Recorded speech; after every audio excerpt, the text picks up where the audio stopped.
Ladies and gentlemen, welcome to my new video on Pyke, the top 5 tips that every single Pyke player needs to know. I'm going to be going over kind of a bit more different tips, a little bit out there, so probably not something that you've seen around before.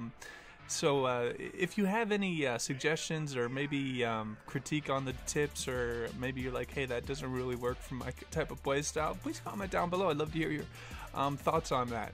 My name is LowFit. I do educational content. I do tip videos like this, and then also guides and opposition reports where I show you how to beat certain types of champions. Mostly a mid and top player with Pyke, surprisingly, as I do play a lot of support, but I prefer him in the solo lanes. I like him as a counter pick right now into Zed, Fizz, and Darius in the top lane, so kind of like a weird matchups, but I think he's really effective in those, where I rarely give up a single kill to them in laning phase.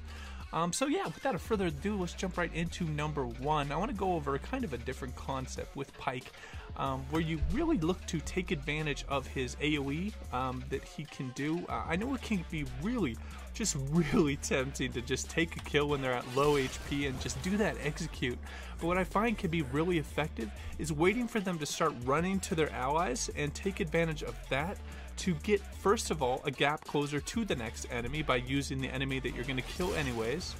For example, the gap closer to that one. And then you're also going to be getting a lot of AoE damage on the enemy team, so when they're stacking up, your ult can just be super effective. So always look to use that ult in an ideal place. I know it can be super tempting. I know sometimes I might get healed and you want to take that into account. But if they have little sustain, they don't have a Soraka running around to try and heal them, look to use them as a stepping stone to get to the opponents and to cause more overall damage with your AoE ult. And that will wrap up number 1. Alright, and jumping right into number 2, quite literally.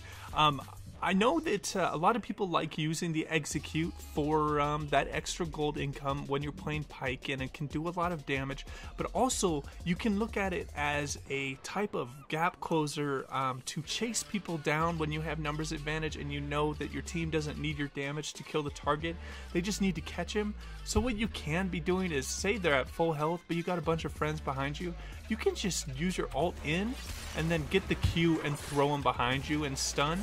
And that could be a great way where you know you don't need the ult damage. This guy's going to die as long as you catch him.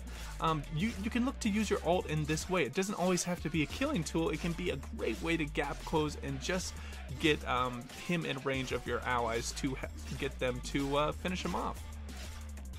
Alright, and getting into number 3, personally one of my favorite things to do with his ult that can be really useful that a lot of people probably don't think about is when you are stuck. You are in enemy lines, you're just trying to run away. A great way to get away from champions, and say you're getting caught, all these people know where you are, you can use your ult into E and then into W, and that could be one of the most effective ways to get away, because you don't have to use your E over the wall and then have very little utility after that. So always look, when you're trying to escape, to use your ult as another way to just run away. It can be just the difference between giving up so many kills and not, and it really enables you to get deep wards as well, because you can go very deep into enemy territory with your massive amount of mobility and utility. So yeah, look to take advantage of that. It's gonna look really cool and flashy, and people are gonna be like, what the fuck just happened? Alright, that will wrap up number 3. Alright, now I want to go over something a little bit small, but I think it can really help out your play style, especially if you're going in an offensive build with Pyke. Youmuu's can be a really great item to give you just that little bit more amount of distance when you're running around with your Q channel to get closer to your enemies. I'm going to show you what I'm talking about. First up, I want you to watch the movement speed number when I am channeling my Q. So he's running at 315 at his opponents, but if you're proccing your Youmuu's beforehand, you're running at them at 388, so you're able to just close a lot more ground, and you're able to make your hooks a lot more effective with any kind of on-use movement speed. If you want to be kind of an off-meta but really fun build, you can do that with things like Predator and Righteous Glory for building that for some reason, and it obviously works best with Youmuu's. So look to take advantage of that. It's really going to help with your hook accuracy as well. All right, so I want to go over tip number 5. I know some people might have already covered this before. Well, the screen's going everywhere. I don't really see too many Pikes utilizing this when they're trying to get their E stuns. Now I want to show you the difference between using EW as opposed to just using your regular E and saving your W, or doing your W into your E. It's going to allow you to just cover a lot more distance. I want to show you what I mean right here. Let's look at this. So E into running. Let's one more time. All right. E into just trying to run past him.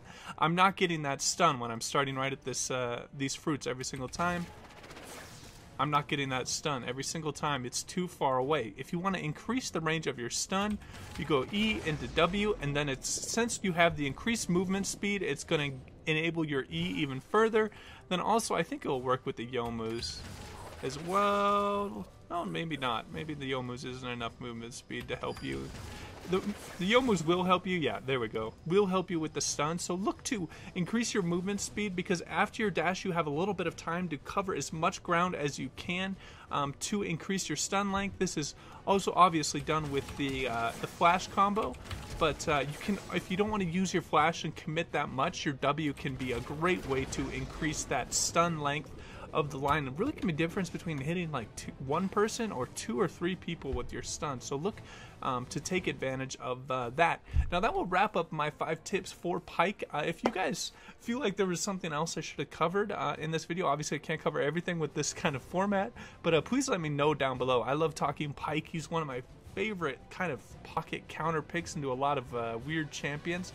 And yeah, if you have any questions, as I said at the beginning, I'm going to put a Discord link and a Twitter link where you can just contact me directly and we can chat about Pyke, or if you want some help climbing, with some tips for climbing and try and get to a little bit higher elo. I'm also running a competition right now with my subscribers.